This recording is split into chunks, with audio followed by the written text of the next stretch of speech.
And now your hosts, Christopher and Jenny, in Making Money with English.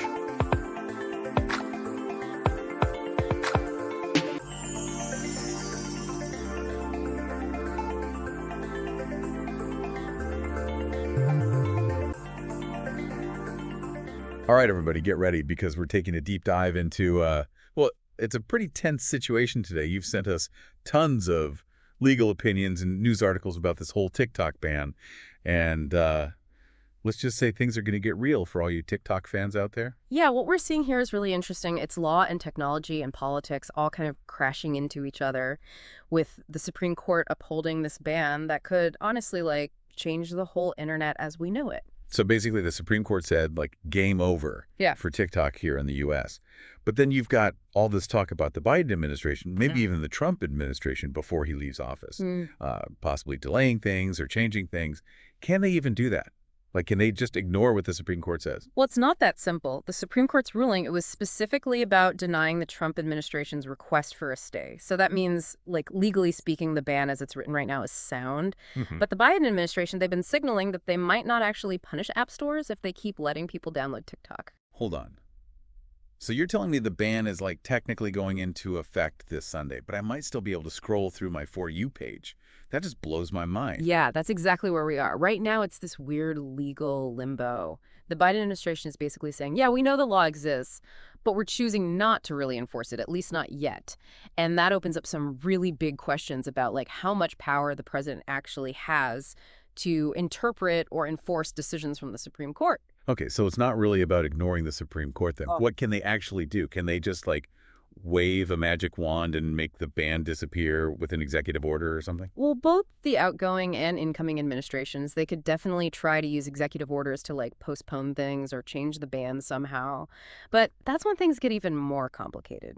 Executive orders, they aren't all powerful, especially if they're directly going against what the Supreme Court has already decided. So they'd probably end up facing more legal challenges right away. So more legal battles. Yeah. Fantastic. It's like this tug of war with TikTok stuck in the middle. But you know what I was thinking? President Trump, he loves making deals, right? Couldn't he just swoop in at the last minute and make some agreement that lets TikTok keep running in the U.S., but also deals with all those national security concerns everybody keeps talking about? It's definitely a possibility. Remember, the law itself mentions something kind of a qualified divestiture as a possible solution. So what that means is ByteDance, the Chinese company that owns TikTok, they could sell a big chunk of TikTok U.S. to someone else. Maybe that would make everybody happy. So basically, they'd have to find an American buyer that everyone's okay with. Makes sense. Now, speaking of big-name buyers, can we talk about the elephant in the room for a second? All those Elon Musk rumors. Could he actually buy TikTok? It seems kind of crazy. But it would definitely add to all the drama. Oh, yeah. The idea of Elon Musk getting involved just throws fuel on the fire. It shows you how huge and important TikTok has become. But remember, this isn't just some regular business deal. This involves the Chinese and U.S. governments, which makes everything a million times more complicated. It's like we're watching some high-stakes poker game play out in real time. So if they actually do this divestiture thing, who are the other players? And what would it even mean for people who use TikTok, like you and me? Would the app change? Would they use a different algorithm? Would our data still be at risk? And that's where things get really interesting and why we need to look past just the headlines. Because selling off part of TikTok doesn't actually fix those worries about privacy and national security. It just means someone else is in charge now. And what that means for the people actually using the app, that's huge. Okay, so we've got this legal limbo thing going on, maybe some executive orders, a possible sale of TikTok, and Elon Musk hanging around in the background. There's a lot to keep track of, but let's zoom out for a minute.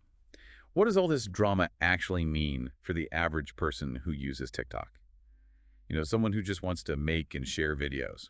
That's the big question, isn't it? This isn't just some legal fight about one app. This is about what the internet is going to look like in the future.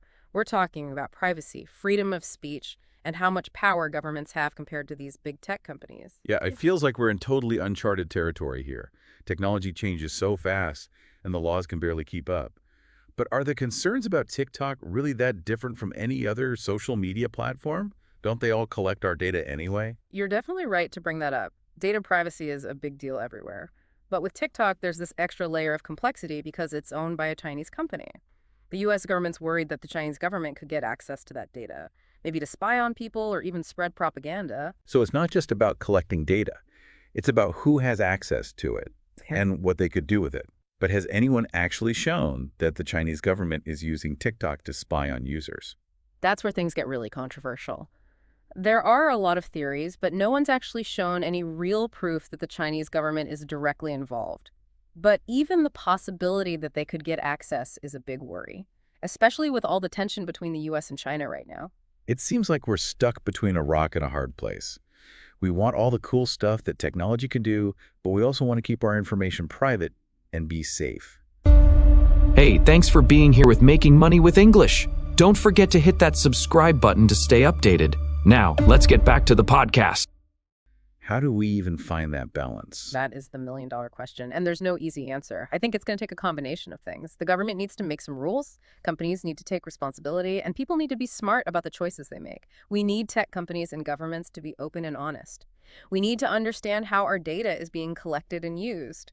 And we need to support laws that protect our rights online without stopping new technology from being created. So this isn't just something where we sit back and wait for the government or these tech companies to fix it. We actually have a role to play in making the internet a better place. Exactly. This is a wake-up call.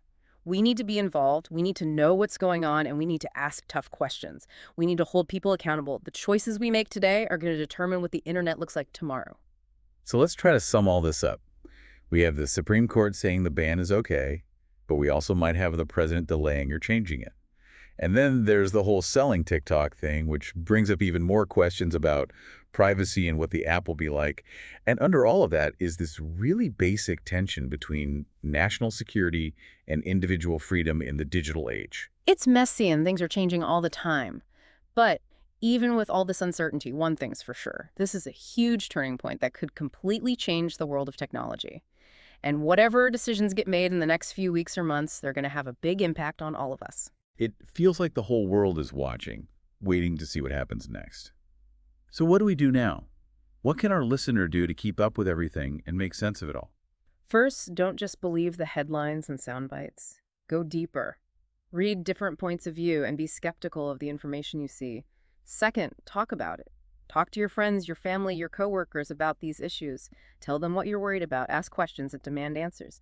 And finally, don't forget how much power you have as a citizen. Let your elected officials know how you feel. Support organizations that are fighting for your digital rights.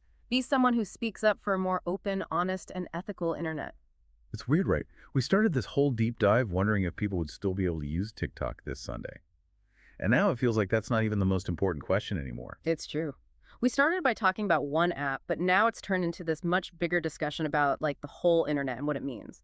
The TikTok ban, it's really just a symptom of a much deeper problem. We still haven't figured out how to deal with this digital world we've created. We're all connected now more than ever, but it also feels like we're super vulnerable too. All our data is constantly being collected and analyzed and used to make money.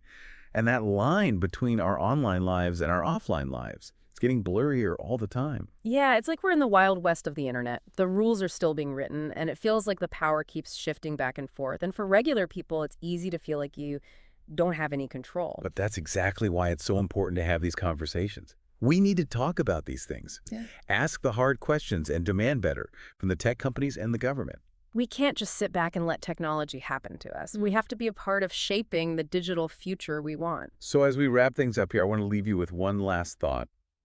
This whole TikTok ban might feel like some far-off legal battle, but it's actually a reflection of the choices we make every day in the digital age. It reminds us that every time we click something, every time we scroll, every bit of information we share, it all has consequences.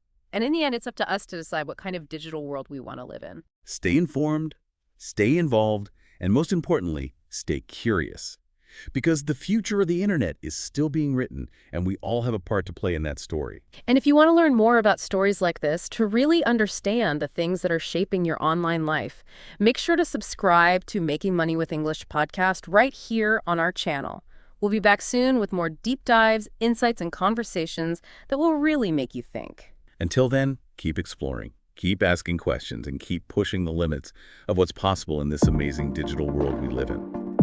Thanks for listening Making Money with English with your hosts Christopher and Jenny. Until the next time, keep learning English and keep making money.